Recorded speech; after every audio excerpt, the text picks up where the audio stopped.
Baik, Assalamualaikum warahmatullahi wabarakatuh. Di sini saya akan mempresentasikan hasil ujian mata kuliah teknologi pengolahan kelapa sawit, yang mana itu judulnya kelapa sawit. Sebelum saya presentasi, jika saya memperkenalkan diri saya terlebih dahulu, perkenalkan nama saya Mariono dengan NIM D1C122004. Langsung saja ke slide berikutnya. Ada penampang melintang buah kelapa sawit.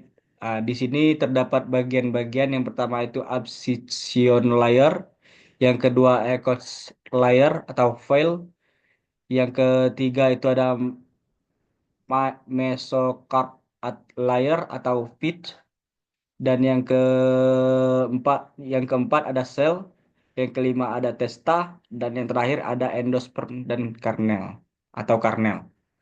Nah, sel testa endosper atau karnel ini bisa disatukan menjadi endoscap layar atau nuts. Selanjutnya, itu ada pohon industri buah sawit. Yang pertama itu buah sawit terdiri dari kulit luar, daging buah, endoscap layer nuts, dan ambition layer. Untuk kulit luar itu bisa dijadikan kompos, bahan bakar, dan minyak atsiri. Sedangkan daging buah itu bisa dijadikan minyak sawit, biodiesel, pupuk organik, dan bahan bakar. Nah, turunan dari minyak sawit ini terdiri dari sabun dan deterjen, alat kosmetik, dan bahan baku industri kimia. Sedangkan untuk nuts ini bisa dijadikan sebagai biodiesel, pupuk organik, minyak inti sawit, dan kerajinan tangan. Minyak inti sawit ini produk turunannya itu yaitu berupa sabun dan deterjen.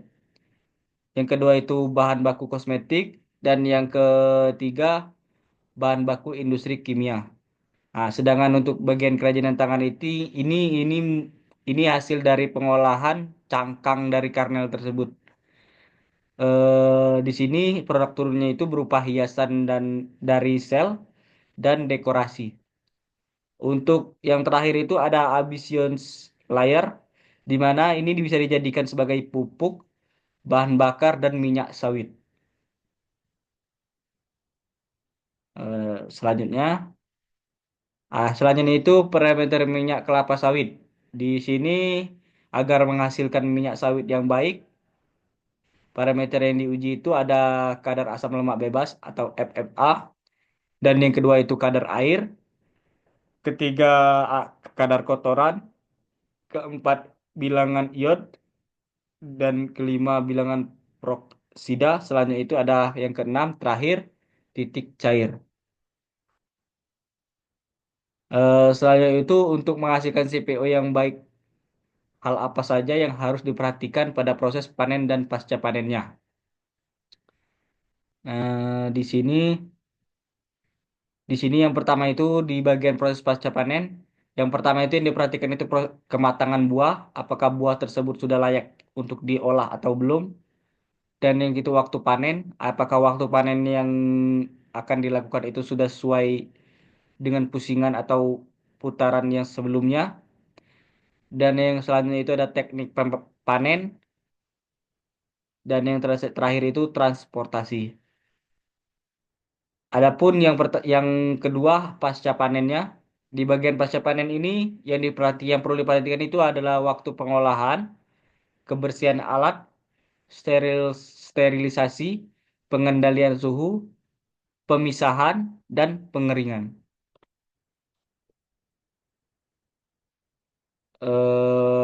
Berikut merupakan diagram alir pembuatan CPU. Yang pertama itu penerimaan bahan baku. Selanjutnya itu setelah diterima dilakukan proses penimbangan. Dan yang ketiga penyortiran. Keempat perebusan atau sterilisasi. Kelima ada pengempaan. Keenam klarifikasi. Ketujuh pemurnian. Dan yang terakhir itu didapatkanlah CPU. Untuk penjelasan diagram alir yang lebih lengkap, Itu yang pertama di bagian penerimaan TBS. Nah, di sini tandan buah segar atau TBS yang baru dipanen akan diangkut ke pabrik dan langsung ditimbang untuk mengetahui jumlah yang diterima dengan tujuan menerima dan mencatat jumlah TBS yang masuk ke pabrik tersebut. Setelah itu proses penimbangan. Nah, di sini TBS yang telah diterima akan ditimbang secara akurat menggunakan timbangan besar. Data berat ini penting untuk perhitungan efisiensi produksi dan pembayaran kepada petani. Nah, dengan tujuan pada proses ini yaitu menentukan berat TBS yang akan diolah dan sebagai dasar perhitungan produksi. Dan tahap yang ketiga itu ada bagian penyortiran.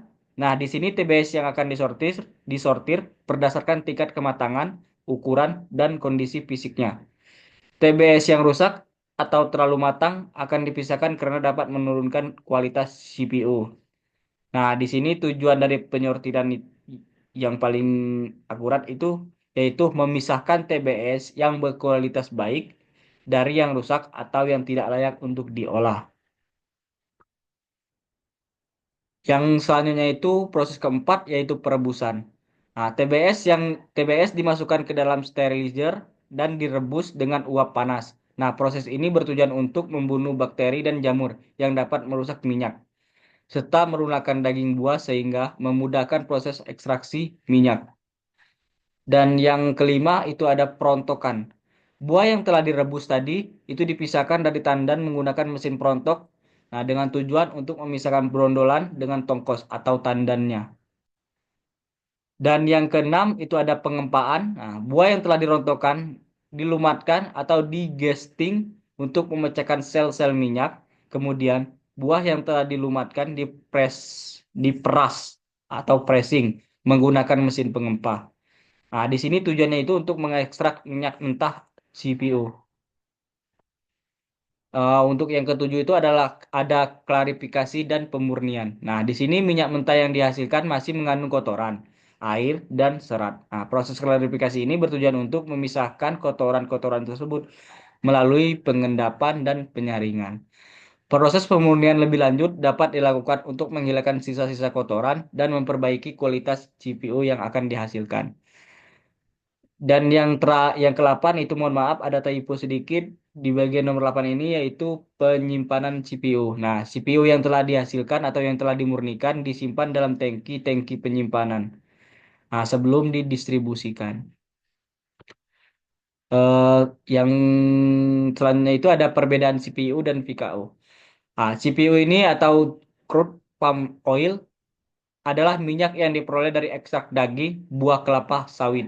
Nah, minyak ini berwarna merah karena kandungan beta karoten yang tinggi dan memiliki berbagai kegunaan dalam industri makanan, kosmetik, dan lainnya. Contohnya itu di bagian makanan bisa dijadikan minyak goreng, sedangkan untuk bagian kosmetik itu bisa dijadikan lotion. Nah, sedangkan PKU ini merupakan minyak yang berasal dari inti sawit atau kernelnya. Nah, di sini terdapat pengertian itu PKO adalah minyak nabati yang diperoleh dari ekstrak biji atau inti buah kelapa sawit. Nah, berbeda dengan CVO tadi yang berasal dari daging buah kelapa sawit. PKO memiliki karakteristik dan kegunaan yang berbeda pula. Tetapi PKO ini bisa digunakan juga sebagai pembuat deterjen, sabun, dan juga sabun. Eh, Sekian presentasi dari saya mengenai kelapa sawit. Apabila ada salah dan kekurangan saya mohon maaf. Saya akhiri wabillahi taufiq walhidayah. Wassalamualaikum warahmatullahi wabarakatuh.